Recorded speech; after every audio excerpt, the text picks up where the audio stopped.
على شكره على موافقته للمشاركة معنا رغم انشغاله بعلمه وقلمه السيال. سعادة بروف، اليوم عنوان حلقتنا التكافل الاجتماعي. نريد التأصيل العلمي الشرعي لهذا المبدأ القيم. بسم الله الرحمن الرحيم، وصلى الله وسلم على نبينا محمد وعلى آله وصحبه أجمعين. أما بعد، فالسلام عليكم ورحمة الله تعالى وبركاته.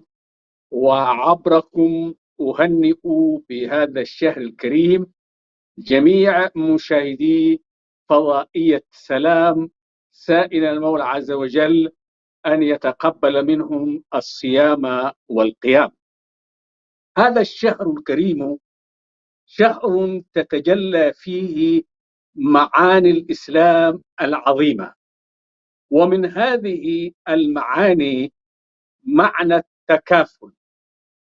وتكافل على وزن تفاعل، وهو يفيد الاشتراك، أن المجتمع يتكافل فيما بينه، أي أن كل طرف منه يحمل عن الآخر أعباءه ويكمل ما نقص عنه، وكفله بمعنى ضمنه. والإسلام حث المسلمين بل الإنسانية كلها على التكافل والتضامن والتعاون، فقال عز وجل: وتعاونوا على البر والتقوى ولا تعاونوا على الإثم والعدوان. والبر هو كل عمل نافع صالح، سواء فيما يتعلق بالعلاقات الاجتماعية أو الاقتصادية أو الثقافية أو السياسية. كل هذه المعاني ينبغي أن يتكافل ويتعاون فيها الناس جميعا على البر والتقوى. وأن مجتمع المسلمين جبل على هذا التكافل، والنبي صلى الله عليه وآله وسلم أثنى على الأشعريين في المدينة يوم كانوا يجمعون ما عندهم من الطعام ثم يتقاسمونه بينهم بالسوية. فقال فيهم النبي صلى الله عليه وسلم: هم مني وأنا منهم. إن الأشعريين إذا أرملوا أو قل طعامهم جمعوا ما عندهم ثم تقاسموه بينهم بالسوية، بمعنى أن الإنسان يأخذ من المجموع ما هو على قدر حاجته بالتساوي مع الآخرين، وإن كان إسهامه في هذا المجموع قليلا.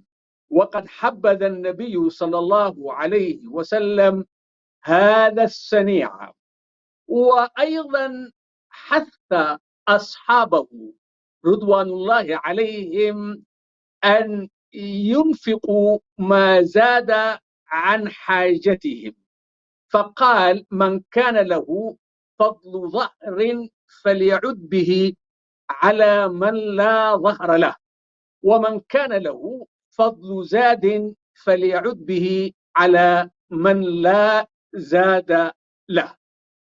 وفي السنة جاء في فضل إفطار الصائم، وإفطار السائم نوع من التكافل، من تكافل المجتمع. والحديث يقول: من فطر صائما فله مثل أجره من غير أن ينقص من أجره شيء. فهذا يعني الحث على القيام بهذه المهمة. والإنفاق في سبيل الله عز وجل من شأن الإسلام الذي جاء في تحديد نصاب من يستحقون الزكاة. ومن هذه الأنصبة نصاب في سبيل الله. وفي سبيل الله اسم أو مصطلح عام يدخل فيه كل عمل نافع. وأيضا جاء فيه إنما الصدقات للفقراء والمساكين. فالفقير هو الذي يملك قوت عامه، أما المسكين فلا يملك إلا قوت يومه. فهؤلاء مما يجب على المجتمع أن يقوم بالإنفاق عليهم، وقد ضمنهم الشارع ضمن المستحقين للزكاة. فهذا هو شأن الإسلام مع التكافل. وكان النبي صلى الله عليه وآله وسلم أجود الناس، وكان أجود ما يكون في رمضان كما ثبت عنه صلى الله عليه وآله وسلم. فكان يتفقد المحتاجين ويعطيهم، ويأتيه قوم يسألونه ويبدون له حاجتهم، وهو لا يسأل أهم صادقون في هذا أم غير صادقين، وإنما يعطيهم. ولهذا قال عمر رضي الله عنه أن الوحي بعد النبي صلى الله عليه وسلم قد انقطع، وعليه أن من جاءنا يظهر لنا حاجته ونحن لا ندري أصادق فيما يدعي أم كاذب، ولكن لا ننقب عن الضمائر والسرائر، وإنما نكل أمره إلى ربه سبحانه وتعالى ونتعامل معه على الظاهر. فمن جاءنا محتاجا فإنا نطعمه ونعطيه. وفي القرآن إنما نطعمكم لوجه الله لا نريد منكم جزاء ولا شكورا.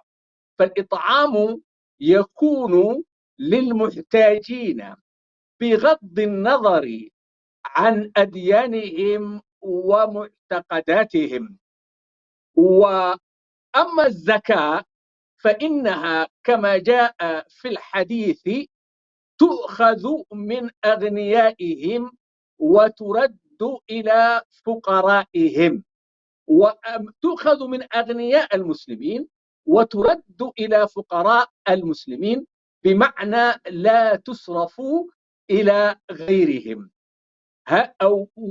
وفي آية الزكاة نجد المؤلف قلوبهم، والمؤلفة قلوبهم هم قوم نأمل أن يدخلوا الإسلام فنتكافل معهم ونعطيهم من الزكاة، إما لأنهم غير مسلمين ويرجى إسلامهم، وإما لأنهم دخلوا الإسلام ولما يتمكن الإسلام من قلوبهم فيعطون وحتى يروا حالة التكافل وحالة التعاون في المجتمع المسلم.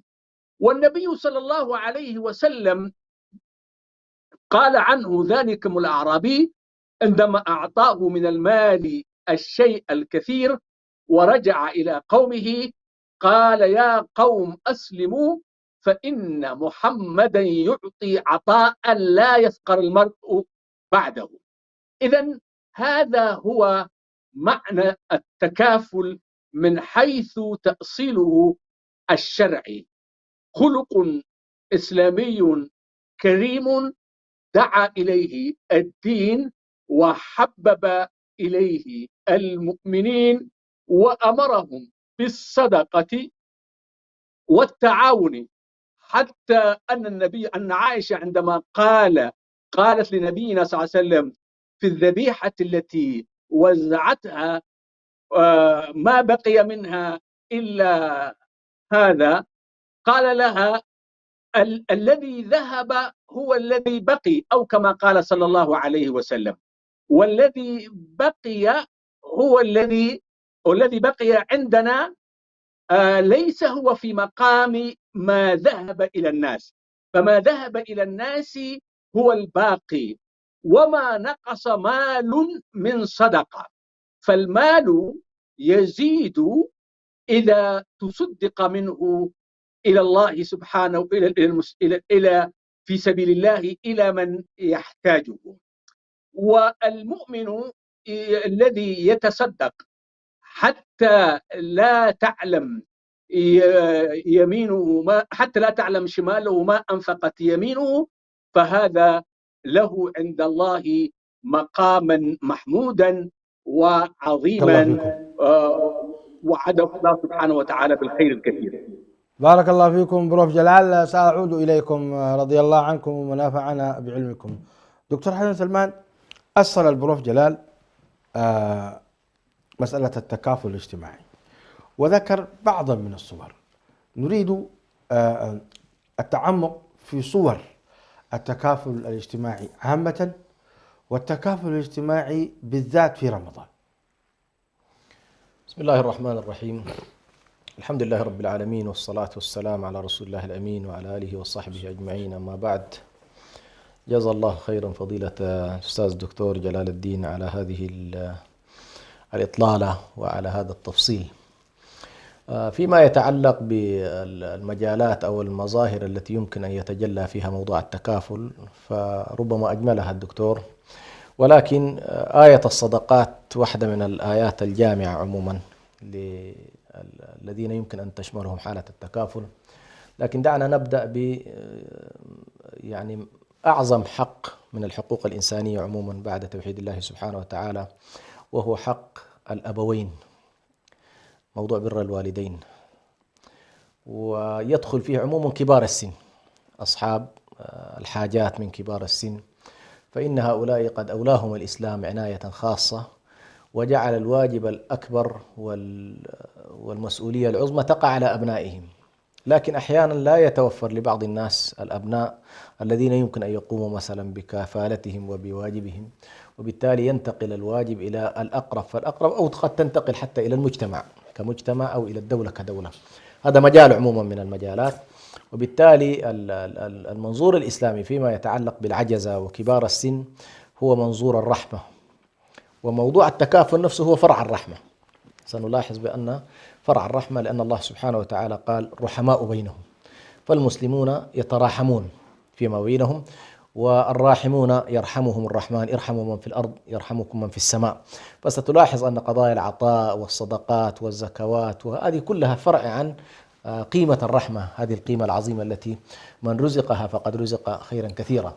أيضا من مجالات التكافل ذكر الدكتور موضوع الفقراء وموضوع المساكين، وعندنا أيضا موضوع الأيتام. قضايا الأيتام أيضا مما يدخل في مسائل التكافل التي خاصة نحث عليها الناس في مثل هذا الشهر المبارك. عندنا أيضا قضايا الأرامل والمطلقات اللاتي ليس لهن من يكفلهن، هذا أيضا من المجالات اللي يمكن أن تكون إن شاء الله يصلح فيها مجال التكافل الاجتماعي. أيضا عندنا الغارمين، أصحاب الديون في المجتمعات، خاصة في مجتمعاتنا يكثر هذا الوضع، فتجد كثير من الناس متورط في الدين وعاجز عن سداد دينه، فقد لفتت أيضا الشريعة في هذا الاتجاه إلى الغارمين، وهم يعطون من الزكاة ويمكن أن يعطون من خارج الزكاة. أيضا هذا مجال على كل واسع، ويمكن للناس أن تتلمس هؤلاء في مثل هذا الشهر المبارك.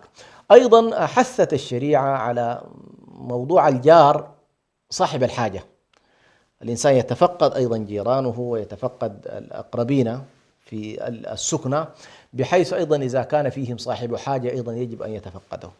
أيضا يا عائشة إذا طبخت مرقة نعم فأكثري ماءها وتعاهدي جيرانك. أحسن. ففي هذا الشهر المبارك على كل لا بد الإنسان أن يتفقد جيرانه أولا، لأن الجار سبحان الله ما زال جبريل يوصيني بالجار حتى ظننت أنه سيء. وبالتالي لا بد الناس أن تتفقد بعضها البعض، وكلما استطعنا إن شاء الله أن يكون التكافل البيني بين المتجاورين فإن ذلك إن شاء الله من الأشياء المهمة جدا، وخصوصا إذا كان الجار يجمع ما بين حق الجار وحق القربى ستجد أن الأجر يكون أكثر. أيضا حثت الشريعة على موضوع الضيف والاهتمام به سواء كان زائرا أو، هذه من المجالات أيضا اللي نصت الشريعة على إعطاء هذا الضيف أيضا حقه. أيضا هنالك عدد من المجالات على كل التي نصت الشريعة فيها، إنما الصدقات للفقراء والمساكين والعاملين عليها والمؤلفة قلوبهم وفي الرقاب والغارمين وفي سبيل الله وابن السبيل، أيضا ابن السبيل اللي هو العابر. كل هؤلاء على كل من المجالات حقيقة اللي حثت عليها الشريعة بحيث نلتفت إليها في بحثنا عن قضية التكافل المجتمعي. هذا على مستوى الأشخاص اللي ممكن يتلمسوا، لكن هنالك نقطة مهمة جدا يجب الالتفات إليها. موضوع التكافل ابتداء يبدأ أصلا من الأسرة، فالأسرة تتكافل فيما بينها، الزوج والزوجة يتكافلان، والأطفال والاهتمام بهم أيضا، فتجد أن ولي الأمر يكفل من تحته، يكفل زوجته ويكفل أطفاله. فإذا ما يعني استطاع أن يكفل من تحته من الرعية يبدأ بعد ذلك في الذهاب إلى الآخرين، لأنه بعض الناس تجد سبحان الله يضيع من يعول أو لا يهتم بهم ولا يهتم بحاجاتهم ولا يهتم بمطالبهم ويذهب في الآخرين. لا، ابدأ بمن تعول. نعم، دينار تنفقه على مسكين، نعم، دينار تنفقه على فقير، ودينار تنفقه على أهلك. نعم، الذي أهلك يكون أكثر. هذا هو. وبالتالي هذا مسألة يعني أيضا مهمة جدا إن شاء الله في موضوع التكافل كمظهر من المظاهر، وبعد ذلك تبدأ في الانتقال إن شاء الله إلى حتى اللقمة يجعلها الرجل في امرأته، نعم، تكون له بذلك صدقة. نعم. هل هذا صور من صور التكافل؟ هي على صور صحيح بلا شك، يعني هي صورة من صور التكافل، ولكنها ربما تكون أكثر من التكافل العادي، قد تدخل في ما يتعلق بالمودة والرحمة والحب أكثر من أنها تكافل عادي. يا سلام. طبعا موضوع التكافل أنا كنت أتوقع دكتور جلال يلفت إلى الكلمة في التجرة عندنا بنفس المعنى. كفلو أو كفليو هي القسمة، كفلني يقول لك أقسم لي مما ما عندك. هذه أيضا من المفردات سبحان الله المشهورة عندنا بالذات، قريبة من اللغة العربية. نعم. سبحان الله. شيخ محمد عبد الله جزاك الله خير، مشايخ أصلوا وبينوا. سنخوض الآن في شعبنا الإريتري المبارك. هذا الشعب العظيم يعني قد قدم لديه أيادي بيضاء في صور التكافل الاجتماعي. يعني التاريخ القديم والحاضر أيضا، الحقيقة التاريخ السابق واللاحق والحاضر، هناك صور مشرقة جدا تكافل بها شعبنا الإريتري المسلم ولا يزال. نريد حقيقة حديثا ماتعا حول هذا، يعني من خلال معرفتكم وزيارتكم لإريتريا، ويعني بارك الله فيكم. بسم الله الرحمن الرحيم، الحمد لله رب العالمين، وصلوات الله وتسليماته وتبريكاته على خاتم الأنبياء وسيد المرسلين نبينا محمد وآله وصحبه أجمعين. قبل أن نخوض في هذا أو قبل أن نلج أو ندخل إلى إريتريا، في صور التكافل الرائعة في الإسلام أشار الدكتور جلال إلى هذا، ولكن ينبغي أن نركز عليه حتى يفهم المغرضون من أهل الانحراف والإجرام أن ديننا الحنيف يهتم حتى بأهل الذمة، غير المسلمين، يعني غير المسلمين. وبالنظر إلى التاريخ الإسلامي منذ عهد رسول الله صلى الله عليه وسلم ومرورا بعهود الخلفاء الراشدين ستجد أن هذا الأمر واضح وجلي. فالنبي عليه الصلاة والسلام جعل معاهدة بينه وبين اليهود، فكان هناك تكافل في حماية المدينة، تكافل في إقامة العدل في المدينة، تكافل في إقامة الدية وما شابه ذلك. كل هذا يعتبر من التكافل الذي قد لا تجده في بقية الأديان بأي حال من الأحوال. ويحضرني ما حصل مع أمير المؤمنين عمر بن الخطاب رضي الله تعالى عنه أنه مرة رأى يهودي كبير وطاعن في السن يأتي إلى أمير المؤمنين قال: يا أمير المؤمنين، ألا ترى ما بي؟ أصبحت كهلا كبيرا وكذا وعجزت عن دفع الجزية. قال: أنت نأخذ منك الجزية الآن؟ قال: يعني أخذنا منك الجزية وأنت شاب، والآن نأخذها منك وأنت كبير؟ والله ما أنصفناك. الله.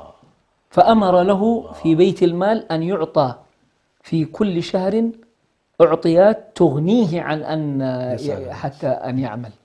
شوف صورة مشرقة لأمير المؤمنين، وهذا امتداد للمدرسة المحمدية على صاحبها أفضل الصلاة وهذا وأتم الآن ما تفعله التسليم. أوروبا مع إخواننا المسلمين يسددون الدين.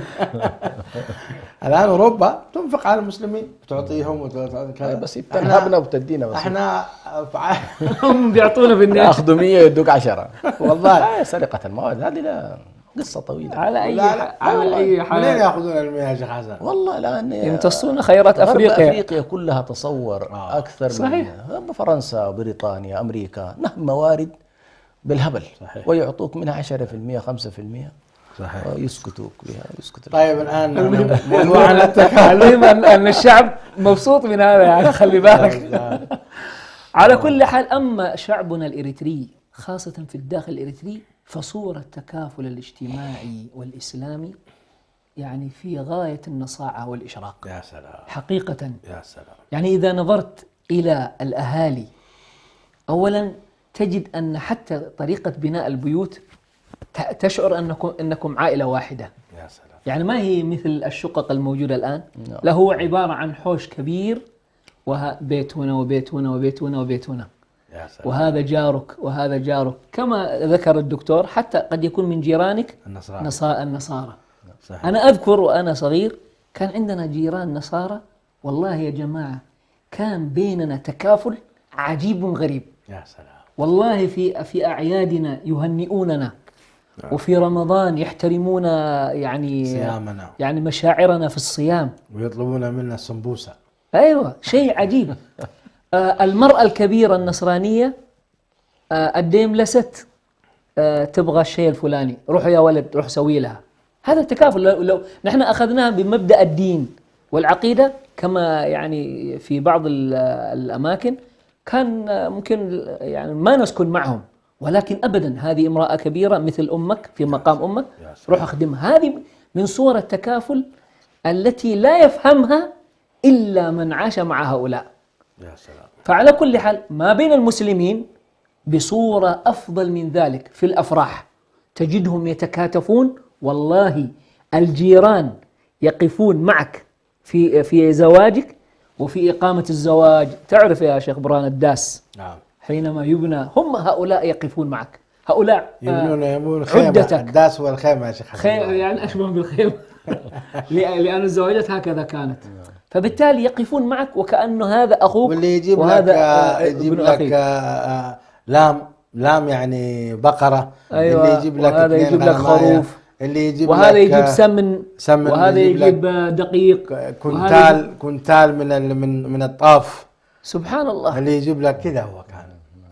وفي الخصومات، يعني إذا صار خصومة بينك وبين أحد من الجيران أو بينك وبين أهلك، أول من يقف أمامك للإصلاح هم هؤلاء الذين هم حولك. يا سلام. تكافل اجتماعي غريب، حتى أنك تشعر أن هذا الجار أبوي فلان هذا وكأنه أبوك ولا خالك ولا عمك. من التكافل الاجتماعي الكبير الذي بيننا.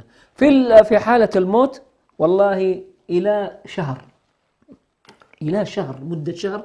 أنا أذكر جدتي رحمها الله، والله إيش شهر، يمكن 3 شهور في بيت جدي. الناس يعني أهالينا يعني الأعمام والأخوال وأولاد العم موجودين، حتى أنه أهل البيت يعني يخف عنهم الحزن من التكافل الاجتماعي الرائع الموجود بيننا. فبالتالي هذه يعني من الصور المشرقة التي تجدها فعلا. ونحن نعرف جميعا في الأحياء، أنت وأنت تمشي في الطريق إذا ارتكبت خطأ لن ينتظر أحد حتى يأتي واحد من أهلك. إنما العابر مش الجار، عابر السبيل من التكافل، لأنه يرى أنه أنت مثل ابنه، فهو الذي يؤدبك.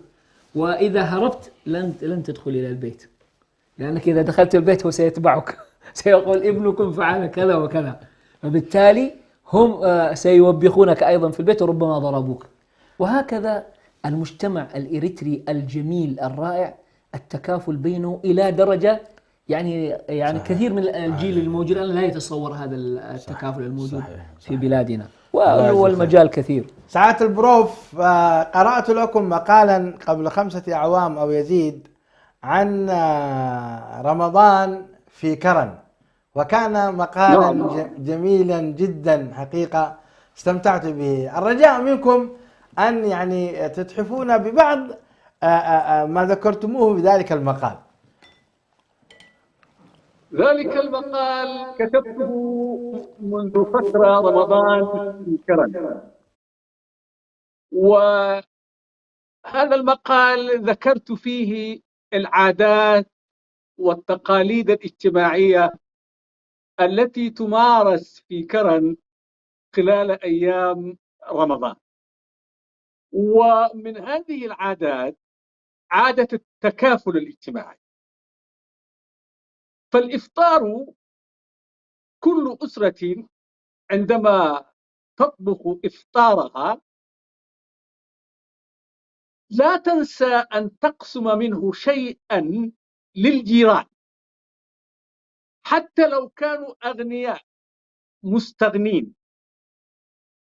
وكذلك يفعل الجيران، فيرسلون إليك صغيرهم وهو يحمل إناء فيه مشروبا أو مطعوما، وأنت تفعل ذلك أيضا. وهنالك عادة جرت في رمضان، اعتاد أهل كرن أن يعملوها. لا أدري إذا كانت هذه العادة موجودة في أسمرة وفي غيرها من المدن الإريترية، أما في كرن فهي شائعة، ولا أدري أتمارس حتى الآن أم أنها أغفلت. هذه العادة يسمونها العياد، والعياد عبارة عن إفطار جماعي تقوم به الأسرة وتعد له منذ أسبوع، ورب الأسرة يوفر ما يمكنه توفيره حتى يعد هذا الإفطار. وربة البيت تعمل مع أبنائها وبناتها وخادمتها في هذا اليوم، تبذل قصارى جهدها لكي تطعم ضيوفها أحسن الطعام بقدر ما تستطيع. وأول الناس وأولى الناس بالدعوة إلى هذه المائدة هم الجيران الممتدون إلى مسافات من البيت، وليس الجار الملاصق فحسب. وأحيانا يقوم رب الأسرة في المسجد قبل أسبوع من موعد هذه المائدة، ويعلن على المصلين ويقول لهم: أيها الإخوة، الجمعة القادمة الإفطار عندي في منزلي. سلام. والزاوية مسجد الحي يصلي فيه أهل الحي، لأن حظر التجول لا يمكن الناس من أن يصلوا في رمضان. هكذا جرت العادة، الناس من المغرب يكونون في منازلهم ويفطرون في منازلهم، لأن حظر التجول يمنع عليهم أن يمكثوا أكثر من الساعة 6 أو 5 مساء، فالجميع يهرول إلى بيته. فأهل الجوار كلهم يأتون ويفطرون في هذا اليوم عند هذا الداعي. هذه المائدة يسمونها الأعياد، وهي تذكار أو تذكر للموتى من أقرباء هذه الأسرة ومن أهلها. يعملون لهم هذه الصدقة أو هذا الإفطار، ثم يسألون الحضور أن يرفعوا أيديهم ويسألون الله سبحانه وتعالى لهم المغفرة. ولها عائد نفسي على ربة البيت وعلى رب البيت. فالأعياد أحيانا تقوم به ربة البيت من أجل الدعاء لأبويها، وزوجها يساعدها في ذلك. وقد يقوم به رب البيت لأبويه أو أحد أبويه، أمه أو أباه المتوفى منهم أو قريب من أقربائهم، ويسألون الله سبحانه وتعالى، يتوسلون إليه بهذا الإفطار ليجعل ثواب ذلك في سجل حسنات موتاهم. هكذا جرت هذه العادة في كرن. فهذه من أهم ما كان يعمل في كرن من التكافل. أيضا وهذه عادة سنها الإسلام، وهي صدقة الفطر، وهي مظهر من مظاهر التكافل الاجتماعي العظيم، أن الناس يخرجون مما يقتات منه أهل المدينة، وكنا نخرج الشعير أو الذرة أو القمح ويوزع على فقراء الحي، فهذا من التكافل. وأيضا عيد الأضحى مظهر من مظاهر التكافل، جلود المدينة كلها تؤخذ إلى الجامع، إلى مسجد الحي أو جامع المدينة كلها، وتباع ويكون عائدها إلى المسجد أو إلى الجامع من أجل أن يصرف في خدمات هذا المسجد أو خدمات هذا الجامع. أيضا كان الأغنياء يتفقدون من رمضان الفقراء من الأيتام من جيرانهم من أقربائهم، ويعد لهم من الملابس العيدية، كل ذلك في رمضان، لأن المدينة تستعد للعيد وقد بقي من نهاية رمضان 10 أيام تقريبا. وأغنياء المدينة يسألون عن أقربائهم من الأيتام أو المحتاجين الذين لا يكفيهم دخلهم للقيام بما يسعد أبناءهم، فيذهبون بهم إلى الخياطين ويشترون لهم أحسن الثياب وأجمله، ولكي يظهروا به يوم العيد ولا يحسوا بأنه ينقصهم ما يفرحهم في هذا اليوم. التكافل الاجتماعي أيضا ظهر في هذه المدينة في رمضان وفي غيرها، أن طلاب الخلاوي القرآنية أو المعاهد الدينية الذين يفدون إلى المدينة من خارجها من القرى التي حولها يكونون تحت كفالة أحد أغنياء المدينة. فأغنياء المدينة كانوا يكفلون عددا من هؤلاء الطلاب، يؤمنون لهم السكن ويؤمنون لهم المصاريف ويهيئون لهم سبل التعلم والتعليم. يذهبون إلى المعاهد يدرسون فيها ويأوون إلى هذه الأسرة، وهذه الأسرة متكفلة بطعامهم وملبسهم ومسكنهم.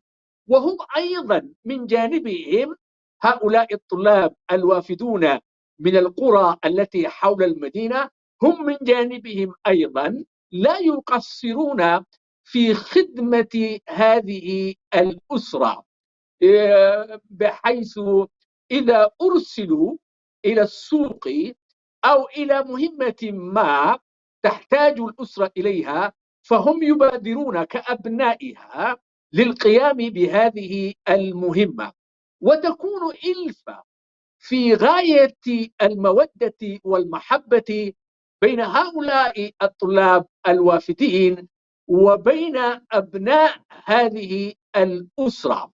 وأحيانا هؤلاء الوافدون يحملون اسم هذه الأسرة، وإن كان من الإسلام أن يدعوا لآبائهم فهو أقسط عند الله، ولكن من شدة انتمائهم إلى هذه الأسرة وارتباطهم بها وشعورهم بأنهم جزء منها أنهم يحملون اسمها. جرت أيضا عادة جميلة في مدينة كرن أن الضيف إذا جاء في هذه المدينة في رمضان وفي غير رمضان يطرق أي باب يراه من الأحياء، يطرقه هكذا، يسلم عليهم، يطرق الباب فيفتحون له ويقول لهم يهو سبعد سلام عليكم، يا أهل البيت السلام عليكم، قاشاي دي أنا حاضركم هليكم. يعني قاشاي، القاشاي هو الغاشي الذي يغشاك، وأنا غاشيكم، وجائي ليس لي مكان أنزل، فيرحبون به ولا يسألونه أبدا عن اسمه ولا من مكان قدومه قبل أن يضيفوه. عنده إقامة أو عنده إثبات ما يسألونه عن لا إثباته يسألونه أبدا، لا يسألونه أبدا، يطرق الباب. وغالبا هؤلاء إما يأتون بعد الظهيرة بعد أن صلوا في جامع كرن، يذهبون حيث تسوقهم أقدامهم في الحي إلى الحي، ويطرقون أول باب يسادفهم أو ثاني باب أو ثالث باب، فيفتحون لهم وهو يقول فقط يهو سبعة سلام عليكم، أنا قاشايد أنا حاضركم هليكم، يعني أنا غاشيكم ضيفا.